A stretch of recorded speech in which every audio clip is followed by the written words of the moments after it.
حضرات السلام علیکم۔ آج لکھنؤ سے فخر ملت جناب ڈاکٹر یاسو عباس صاحب مزار شہید ثالث کے 4 روزہ مجالس کے پروگرام میں آئے ہیں اور جانتے ہیں آپ سے یہاں کے بارے میں جو تاثرات آپ کے مزار کو لے کر۔ مزار شہید ثالث سے ہمارا اتنا پرانا رشتہ ہے کہ میں بتا نہیں سکتا ہوں۔ کچھ حالات ایسے تھے کہ میں یہاں کی تبلیغی مجالس میں جو سالانہ اجتماعات ہیں اس میں حاضری دینے سے قاصر رہا، مگر فوقتاً فوقتاً میں یہاں کے اوپر حاضری دیا کرتا تھا۔ بہرحال جو یہاں کے اوپر دل کو سکون ملتا ہے، شہید کے مزار کے اوپر آ کے جو یہاں کے اوپر قلب کو سکون ملتا ہے، اطمینان حاصل ہوتا ہے، وہ میں بتا نہیں سکتا ہوں۔ شہید ثالث شہید با اختیار ہیں اور جناب فاطمہ زہرا سلام اللہ علیہ نے ان کو اپنا بیٹا کہا ہے، لہذا ہم لوگ سب یہاں شہید کے مزار پر حاضر ہیں۔ زمانہ پہچانے جو اہل بیت کے دامن سے وابستہ ہو جاتا ہے، موت تو ہر شخص کو آتی ہے، آج نہیں کل نہیں پرسوں ہر شخص کو موت آئے گی، مگر جو دامن اہل بیت سے وابستہ ہو جاتا ہے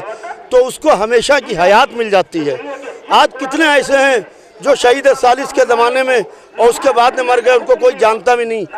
وہ خاک ہو کے رہ گئے، مگر آج آپ دیکھیے کس طریقے سے یہاں کے اوپر اجتماع ہو رہے ہیں، مجالس ہو رہی ہے،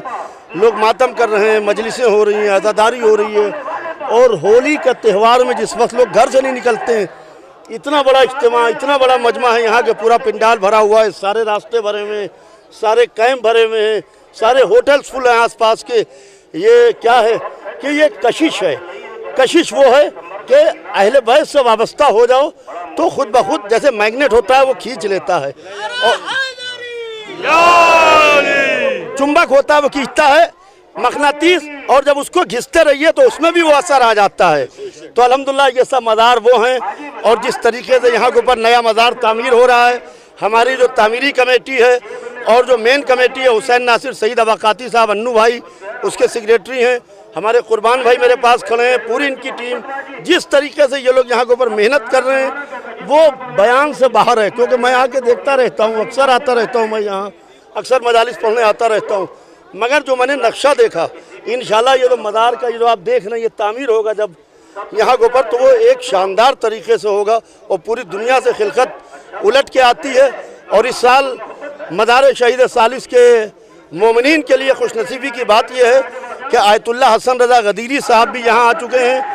اور وہ کل صبح 11 بجے مجلس کو یہاں خطاب کریں گے، تو یہ بہت بڑی ہم لوگوں کے لیے خوش نصیبی کی بات ہے کہ کتنا بڑا عالم اس دروازے کے اوپر آیا ہے جو شہید ثالث کا دروازہ ہے، وہاں کے اوپر آ کے اپنا ماتھا ٹیکنے، سورہ فاتحہ پڑھنے اور مومنین کو خطاب کرنے کے واسطے آیا ہے۔